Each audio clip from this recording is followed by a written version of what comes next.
आज गुरु पूर्णिमा है और गुरु पूर्णिमा के इस अवसर पर हमारे साथ आज पद्मश्री डॉक्टर किरण सेठ सर उपस्थित है। और he is the founder of SPIC MACAY, which is a society for promotion of Indian classical music and culture amongst youth. ये एक ऐसा ऑर्गेनाइजेशन है जिसके हम भी एक भाग है। आंदोलन आंदोलन। या ये एक आंदोलन है। हाँ। और हमारा कॉलेज भी स्पीक मैके सीयूईपी चैप्टर करके इस आंदोलन का एक भाग है। और ये ऐसा एक आंदोलन है, एक ऐसा रेवोल्यूशन है जो इंडियन क्लासिकल म्यूजिक को, डांस को और various aspects of culture, Indian culture, which is according to what I read, it's meditation, yoga and various folk handlooms, handicrafts. So ये काम करता है। और not only in India, it operates in around 50 countries overseas. So I would like to come to my first question, sir. जो शुरुआती दौर था आपका बचपन, या जो शुरुआती दौर आपके करियर का, आप वेस्टर्न म्यूजिक के फैन थे। और वो ट्रांजिशन कैसी हुआ और इंट्रोडक्शन कैसी हुआ आपका इंडियन क्लासिकल शास्त्रीय म्यूजिक को? असल में मैं ना जब मैं इंजीनियरिंग कर रहा था तब मैं गिटार के साथ अ, गाया करता था। और अभी मैं गा सकता हूँ बीटल्स। उस वक़्त बीटल्स बहुत पॉपुलर थे। Yes sir. तो पर एक हमारे वहाँ बहुत दूर दृश्य के एक फैकल्टी मेंबर थे जो हर साल एक संपूर्ण रात्रि का कार्यक्रम रखते थे आईआईटी खड़गपुर में, जिसका नाम था ग्रीन एमेच्योर्स नाइट। अभी तक मुझे समझ नहीं आया क्यों ऐसा नाम था, पर ये उनका नाम था। पर हम तो बहुत बोर होते थे, ये क्या कर रहे हैं। तो हम पीछे बैठ जाते थे, अपना बेडिंग भी ले लेते थे, ताश भी खेल लेते थे, सो भी जाते थे। परंतु उन्होंने एक हमारे अंदर एक बीज बो दिया जो अभी भी एक महान वृक्ष की तरह उग रहा है। तो वो जो वो जो उन्होंने बीज बोया, जब मैं अमेरिका गया अपने पीएचडी करने के लिए कोलंबिया यूनिवर्सिटी में, तो वहाँ मैंने एक छोटा सा एडवर्टाइजमेंट देखा कि उस्ताद नसीर अमीनुद्दीन डागर और उस्ताद फयाजुद्दीन डागर एक फरीदुद्दीन डागर सॉरी एक ध्रुपद रिसाइटल देंगे in the Brooklyn academy of music in New York. तो हमने कहा चलो चलो देखें। पर उस दिन क्या हुआ मैं क्या बताऊं। वो एक जो हिडन लेयर होता है ना न्यूरल नेटवर्क में, हमें पता है कि इनपुट आउटपुट हमने लगा दिया न्यूरल नेटवर्क में, पर जो हिडन लेयर में हो रहा है उसका कुछ हमें नहीं पता। बिल्कुल वैसे ही हुआ। तो जब मैं बाहर हम अंदर गए चलते ऐसे, और बाहर आए walking 1 inch above the ground, तो पता नहीं क्यों हुआ। पर हमने कहा अगर मुझे हो सकता है तो युगांधर को भी हो सकता है, और सिद्धांत को भी हो सकता है, और सबको हो सकता है, कहने का मतलब है ना। तो वहीं हमने ये शुरू कर दिया। जो भी बड़े बड़े कलाकार आते थे न्यूयॉर्क के थ्रू, हम उनको रिक्वेस्ट करते थे कि वो हमारे यहाँ स्टूडेंट्स को कोलंबिया यूनिवर्सिटी में एक अनुभव दें, प्रोग्राम नहीं, एक अनुभव। और ऐसे बड़े कलाकार जैसे अली अकबर खान साहब आए, और बहुत से ऐसे कलाकार आए। तो यहाँ से मतलब उसकी सोच शुरू हुई। Yes sir. और इस जर्नी में आप जैसे गुरु पूर्णिमा पर हम बात कर रहे हैं, तो who you consider like your gurus? मैं आप किसको अपना गुरु, या आपके गुरु कौन थे? वो बहुत गुरु हैं, परंतु जिससे मैंने सीखा उनका नाम था उस्ताद नसीर अमीनुद्दीन डागर। जब मैं पता है क्या हुआ, जब मैं अमेरिका में था, जब मैंने पीएचडी ख़त्म कर ली, तब मैंने बेल लैब्स ज्वाइन किया, Bell laboratories as a research scientist. तो वहाँ मैं ऐसे सोचने लग गया कि देखो, एक लैब में इतने सारे नोबेल लॉरिएट्स और हमारे देश में एक भी नहीं, ये क्यों।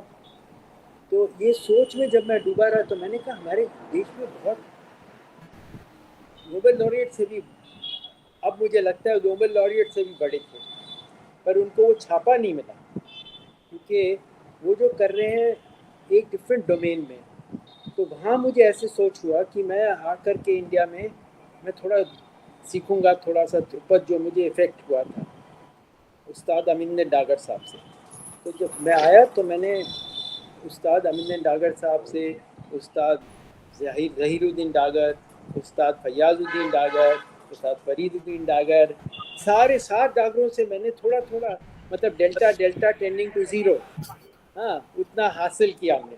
और जो हमें अभी भी पता है वो delta delta tending to zero है, परंतु जो भी थोड़ा अंदाज हुआ उसका, वो बहुत ही बहुत ही बहुत ही unforgettable, unforgettable. Yes, sir. So, और sir, बोलो। from Western music to classical music, and then being inspired yourself, where did this movement start? Like ये स्पिक मैके की जो प्रेरणा है वो कब से स्टार्ट हुई? आपने अभी बताया कि कैसे स्टार्ट हुआ आपका इंटरेक्शन आर्टिस्ट के साथ, तो ये मूवमेंट एग्जैक्टली कब से स्टार्ट हुई? नहीं, प्रेरणा तो देखो क्या होता है, प्रेरणा आती है at random instants of time. जो मुझे मिली थी, मैंने आपको बताया कि हमें पता ही नहीं था कि उनने एक बीज हमारे अंदर बो दिया है। और जब उसका एक, जैसे अगर बीज किसने बो दिया तो आपको थोड़ा ना पता है कि बीज अंदर है। जब वो बाहर निकलता है, एक लीफ बाहर निकलता है, तब आपको पता चलता है किसने बीज बोया। तो वो जो लीफ जो निकला वो निकला जब मैंने उस्ताद अमीन डागर साहब को सुना। तो आप ही सोच लीजिए कौन सी प्रेरणा जगह मुझे, मैं बता रहा हूँ वहाँ से मुझे ये लगा कि ये कुछ बहुत अनोखी चीज़ है। Not not music, it is much much much more than music. Music तो एक माध्यम है जिससे आपको वो, जो मैं कहता हूँ अल्फा डोमेन ले जाती है ये। हाँ, ये जो चीज़ है ना हमारी शास्त्रीय संगीत और हमारी जो ये जो हेरिटेज है, it's all to take you to the top of the inner Mount Everest, you know what I call the alpha domain. Sir आपकी जो आईआईटी दिल्ली में जो आपने शुरुआत की थी अ, इस ऑर्गेनाइजेशन की या आंदोलन की, आप जैसे कह रहे हैं, वो प्रोसेस क्या थी? अ, मतलब शुरुआत कैसे हुई, फाउंडेशन कैसे हुआ? प्रोसेस तो बहुत सिंपल था। हम तो पढ़ा रहे थे, और जो मुझे जो सबसे कुछ इफेक्ट किया है वही मैं पढ़ा सकता हूँ ना। तो मैंने अपना ओआर तो अच्छी तरह, मुझे ओआर बहुत बहुत पसंद है, आई लव मैथमेटिक्स। तो मैंने जो किया है मैथमेटिक्स में वो तो मैंने दिया ही दिया, ठीक है ना, वो तो पढ़ा रहा था। बट एक और चीज़ जो मुझे इफेक्ट किया बहुत deeply, which affected my research, which affected my mathematics, which affected my whole life, उसको भी मैंने as not just a mere teacher but as a guru, मैं अपने आप को सोचता हूँ कि आई शुड टेक द स्थान not of a mere teacher और of a mere professor, but that of a guru which will also indicate you how to become a better student, है ना। द टीचिंग, हम आजकल क्या पढ़ाते हैं, बड़े बड़े सब्जेक्ट्स पर तो पढ़ा देते हैं, पर कैसे उन सब्जेक्ट को सीखना है वो हमने नहीं सिखाया किसी को। हमारे गुरुकुल में यही होता था, पहले क्या सिखाते थे, लगाओ सा, सा 1 घंटा, सा 2 घंटे, सा 8 घंटे। जब आपका कंसंट्रेशन बिल्कुल लेजर बीम जैसे हो गया, अब आप जाके मैथ्स पढ़िए, आप फिजिक्स पढ़िए, कुछ भी पढ़िए। The point being the process of learning how to learn, वो हम नहीं सिखा रहे। हम बोल रहे हैं तुम पढ़ो कंप्यूटर साइंस, पढ़ो पढ़ो ये, पढ़ो दे, पढ़ो पढ़ो पढ़ो पढ़ो, पर उसको कैसे पढ़ना है वो तो हमने नहीं सिखाया। वो तो हमने रैंडमली चीज़ों से सीख लिया, बट एक डायरेक्टेड सिखाने का वो हमारे में है ही नहीं, हमारे स्कूल सिस्टम में। तो ये जो आप देखो अभी भी गुरुकुल में मैं जब गया था, मैं सच बता रहा हूँ, जब मैं गया था अभिनंदन डागर साहब के पास, मुझे 8-8 घंटे सा लगवाते थे और वहाँ बैठते भी नहीं थे सामने। तो मैंने कहा ये तो सिखाना नहीं चाहते। हाँ, पर मैं सच बोल रहा हूँ, जो उन्हें सिखाया मैं कभी भूल ही नहीं सकता। वही चीज़ मैं अप्लाई कर सकता हूँ मैथ्स में, वही चीज़ मैं अप्लाई करता हूँ फिजिक्स में, वही चीज़ किसी चीज़ में अप्लाई करोगे। First you have to get your concentration like a laser beam. वो बेसिक चीज़ हमने नहीं सिखाई, हाउ टू डू दैट। इसीलिए today you find so much depression, so much anxiety, क्योंकि क्या है, आखिर डिप्रेशन, एंजाइटी, सब चीज़ें कैसे आती है? They come because of no control of the mind. Mind कहता है भाई तुम तो मरने वाले हो, हाँ मैं मरने वाला हूँ, हाँ, और या तुम तो बिल्कुल फेल होने वाले हो, हाँ मैं फेल होने वाला हूँ. You accept it because the mind is totally in control of you. You have to learn how to control the mind like a laser beam. This is what classical music teaches you. This is what classical dance teaches you. This is what all our great heritage. पहला पहला जो उसका line हमें पता है, उस्ताद अमीन डागर साहब क्या कहते थे? Imagine one of the greatest singers of the country. वो कहते थे ये गाना तो एक बहाना है. Think of it. ये गाना तो एक बहाना है. बहाना for what? हाँ? It is just a means to an end, not an end in itself. ये बात. Yes, sir. और बोलो. पता है Einstein used to play the classical violin. Do you know that? Yeah. Yes, sir. Einstein used to play the classical not to give Anushka a performance, but to become much better at his physics. Yes. He used to play it. I'll tell you, Manjul Bhargav, the great number theorist who got the Fields Medal, he's a concert playing Indian classical musician. वो classical में कहता है जब मैं classical music पे अटक जाता हूँ तब मैं अपने मैथ्स पे जाता हूँ, जब मैथ्स पे अटक जाता हूँ then I go to my classical music. This is what he says. Great master, even Feynman, even our Abdul Kalam ji, our what's his name, Raja Rabanna ji, or even C.V. Raman did a lot of research work on the Saraswati Veena, the sounds of the Saraswati Veena. So all these great physicists, there must be something that why have they been associated with this physics? You know, physics and maths is the king, queen, jack of all sciences. It's like the language of the gods. तो उसको अगर ऐसे लोग जो maths के साथ इतने जुड़े हुए, इसके साथ जुड़े, there must be some very strong connection, है ना? चलो और बोलो. सर नेक्स्ट क्वेश्चन ऐसा पूछना चाहूँगा कि हमारा जो ऑर्गेनाइजेशन या आंदोलन जैसे आपने कहा स्पीक मैके है, वो classical music, Indian classical music और हमारी इंडियन कल्चर को आजकल की यूथ या आज जिनको जेनजी बुलाया जाता है उनके साथ मतलब कनेक्ट करना चाहता है, उनके साथ जोड़ना चाहता है, वो काम करता है. बट इसमें चैलेंजेस आ रहे हैं कि आज के युवाओं को वेस्टर्न कल्चर से बहुत प्रभाव है. तो इन चैलेंजेस को कैसे फेस करते हैं हम, और आपकी सुझाव क्या है कि इनके समाधान कैसे? पता है क्या, again I am giving you, क्या अमिन डागर साहब कहते थे, बहुत सुंदर बात कहते थे कि अगर आप एक धारा पानी का लगाओगे पत्थर पे, वो पत्थर को कुछ नहीं होगा, पर उसी पानी को अगर आप बूंद बूंद करके टपकाओगे, 1 साल 2 साल 3 साल में एक सुराख पैदा होने लग जाएगा. तो ये प्रिंसिपल जो है किसी भी गहरी चीज़ की, मैं ये कह रहा हूँ फिजिक्स की, मैथ्स की, कोई भी गहरी चीज़ की, ये the character of anything of depth is you have to do it consistently. If you want to become a topper, and I can proudly say I've been one of them, you have to open your books every day. अगर तुम एक दिन छूट गया, वो कहते थे, मैं अमिन डागर साहब की बात करता हूँ, एक दिन छूट गया तो आप 40 दिन पीछे, ये कहते हैं. तो हम कह रहे हैं अगर तुमने सचमुच में इफेक्ट करना है Gen X को, what you'll have to do is repeatedly at COEP, repeatedly, say once a week, twice a week, something connected with this aspect has to be brought in, and you see the effect. अगर तुमने कह दिया भाई हमने तो एक बड़ा mega event कर दिया, आजकल क्या कहते हैं cultural एक्सट्रावेगेंजा, the two words are incongruous, they are inconsistent. You can't have cultural and extravaganza, they can't be like that. Then is cultural Bollywood night, that is okay, but not cultural extravaganza cannot be associated with classical music for sure. ये तो पक्की बात.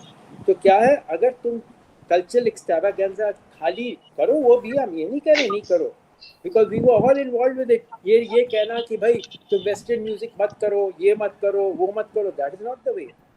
I feel that everybody should have go through life you know, in the tantric way, experience everything. uh, check out everything जिसे कहते हैं, पर keep an anchor. Anchor भी रहना चाहिए. Develop this anchor, but check out everything. And that anchor, when you are really down, the anchor will help you out. You know, the anchor will be there. Then again, you check it out. But if you are checking it out just without an anchor, you will get lost. ये पक्की बात है. And that's what's happening to many of our young people. They're getting depressed, they're going into drugs, they're going into so many other things. Why?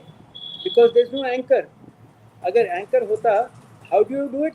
Develop this anchor by either learning. Say, look, जैसे हम कहते हैं ना, हमारे तुम doctor के पास जाते हो तो डॉक्टर कहता है भाई ये तुम मेडिसिन ले लो, हाँ, एक हफ्ते के लिए ये मेडिसिन लेना और तुम ठीक हो जाओगे. यू डोंट क्वेश्चन भाई ये क्या होगा, इसका which part of the lung will it hit और what will it do exactly, है ना. So what you do, you take it, and if you break the medicine thing, उसका इफेक्ट नहीं आया होगा. सिमिलरली हियर, उसको क्या करना है, एंकर बिल्ड करने के लिए you have to take something that will build your anchor. I'm not saying necessarily classical music. तुम योगा कर लो. There are so many. Classical music is a form of yoga. It gives you that anchor. It's Nad Yoga. It's a beautiful form. But you can take, there so many different anchors which we have. Our ancestors developed so many beautiful anchors. कोई भी एक anchor पकड़ लो, वो anchor को develop करना है, उसको छोड़ना नहीं है एंकर को, और चीज़ें ट्राई करते जाओ. Let your shit move here, there, enjoy life, see this, see that, enjoy everything. Then you'll finally come back to that anchor. ये पता है रामकृष्ण का भी यही था. He was made, I don't know if you read Swami Ramakrishna's life.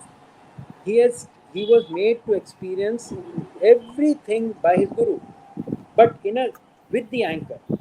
All the, what you call it, you so-called vices, he was made to experience. You can read his biography or his autobiography. Thank you. एक interesting question पूछना चाहूंगा आपको. जो speak मैके का लोगो है, interesting question से no थोड़ा आउट ऑफ द बॉक्स. नहीं, तुमने बोला अभी मैं एक इंटरेस्टिंग क्वेश्चन पूछना चाहता हूं. I thought may be the viewers was not so interesting. थोड़ा ऑफ रोड. हाँ, तो जो स्पीक मैके का लोगो है, जोर से बोलना होगा. जो स्पीक मैके का जो लोगो है वो it's an I, but it's oriented vertically. So what's the idea behind it and what's the significance of it?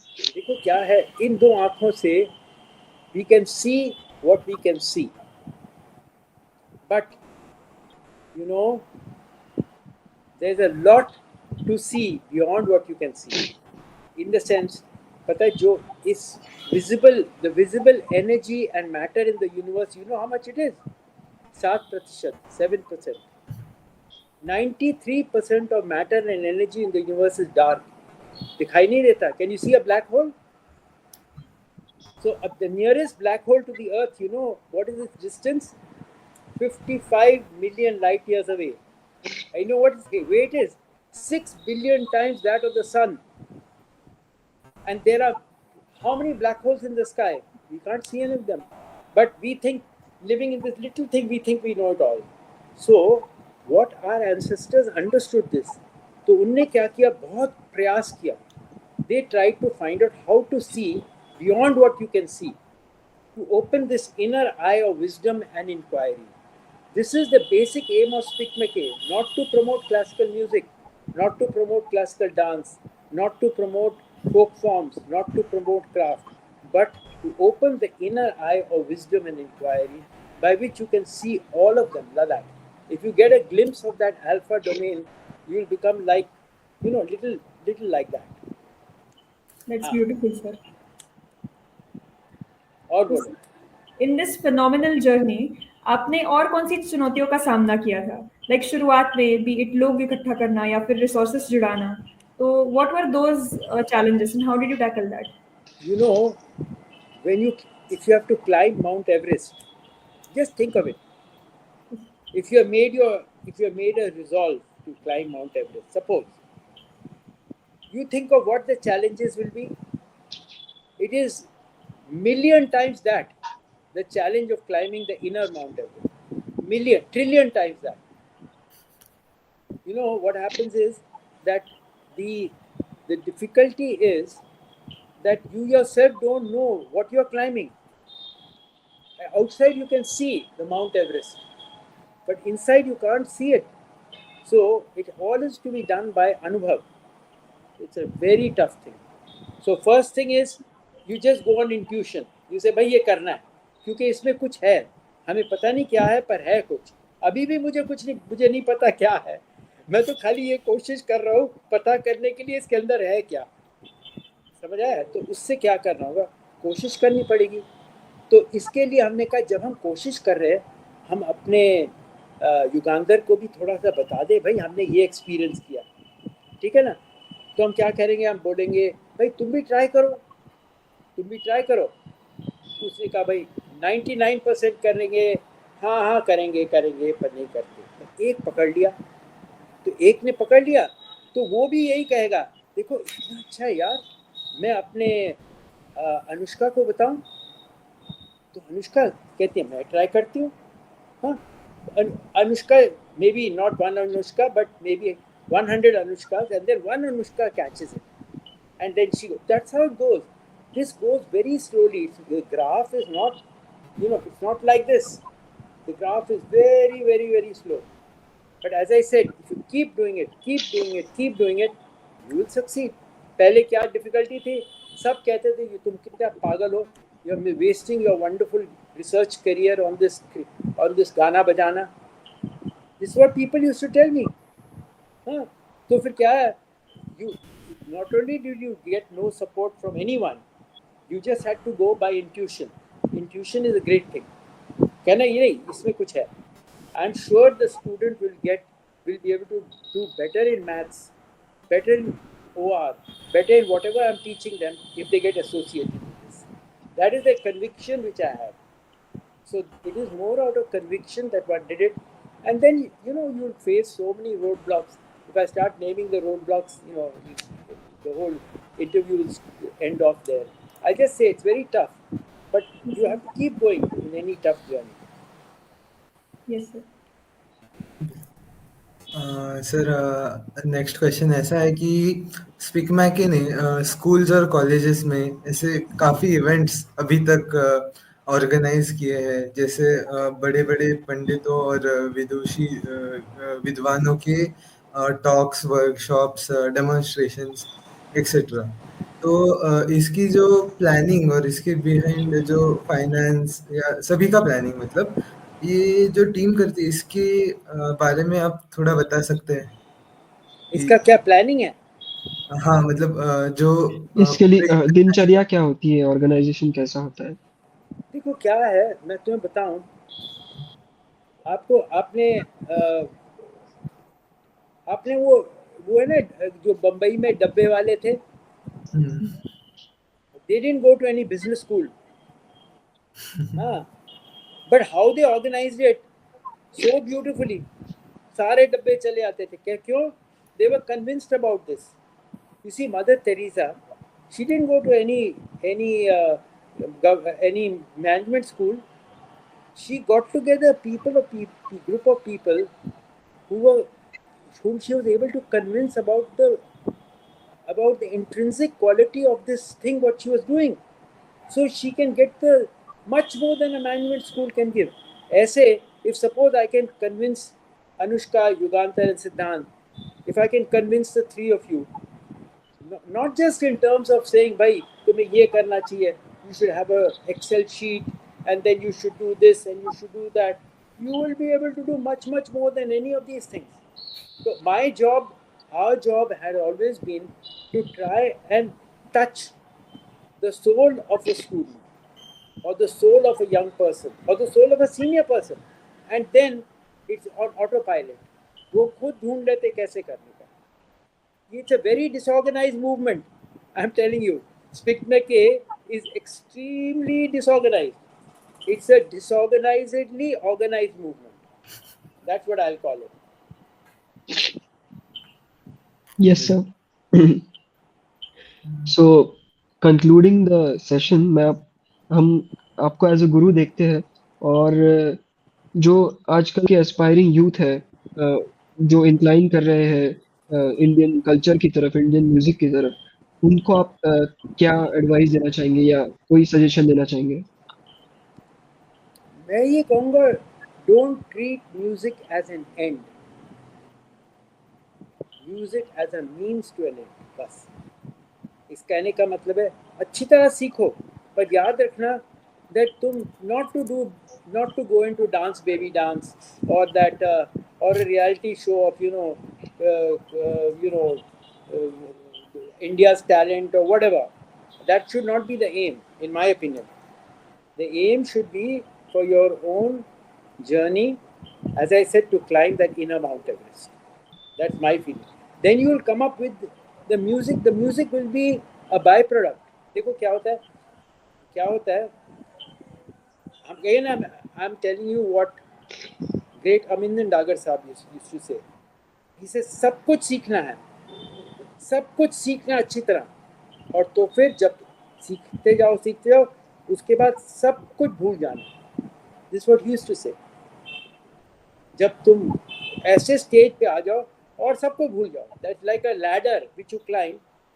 The classical music should be like a ladder which you climb, after which the ladder is no more required. Once I've climbed to the top, I don't require the ladder. I'm not coming down. Once I go up, tada. So that is the idea. ठीक है, यही हम advice देंगे. और बोलो sir. एक last मेरी तरफ से एक क्वेश्चन. हमारा जो आंदोलन है, जो हम सब कार्य करते हैं, ऐसे और कार्य करते आते जा रहे हैं, ऐड होते जा रहे हैं, तो आप ऑर्गेनाइजेशन को मतलब अगले कुछ समय में कहाँ देखते हैं? वो तो तुम्हें बताना होगा, मैं कैसे बताऊं? मैं खाली ये कह सकता हूँ, देखो, I am not looking at it, सच बता रहा हूँ, I am not looking at the, I don't know what the end result is. हम तो देख रहे हैं, look what I am doing is what my heart and soul and everything is telling me to do. This is my seva, if you will say. बस जो होना है वो तो तुम्हें डिसाइड करना है. तुम लोग इसको आगे लेना चाहो आगे ले जाओ, नहीं ले जाता है खत्म. What is the big deal? हम तो चले जाएंगे थोड़े दिन में. I have done my bit. I am not worried about SPIC MACAY. I really have got no big plans to see Spikmeke as a. I never had plans like that. Even जब हमने शुरुआत करी थी, we never thought that going to. we did out of just कि क्या भाई, मुझे बहुत something very very powerful has hit me. I want to share it with my class. That's all. That's how it was. And then from there, some class students went to Kolkata. Some went to Ahmedabad. Some went to Bangalore. So उन्होंने लिखा, sir, we want to start it there. It has gone very organically. It has not been worked out so, as I said, it's disorganizedly organized. It happened very randomly, and that's how it will go. अगर जिस दिन its utility is not felt by you three, finished, खत्म, no need, wind up shop. ठीक है? Yes sir, thank you so much. ये बहुत ही प्रेरणादायक है कि हमारी प्राचीन और सुंदर संस्कृति और आपकी ये विचारधारा, इसको बढ़ावा देने के लिए आपने इस स्तर पर एक ऑर्गेनाइजेशन की शुरुआत की. And I think every member, every volunteer of SPIC MACAY looks up to you as a leader, a visionary and of course a Guru.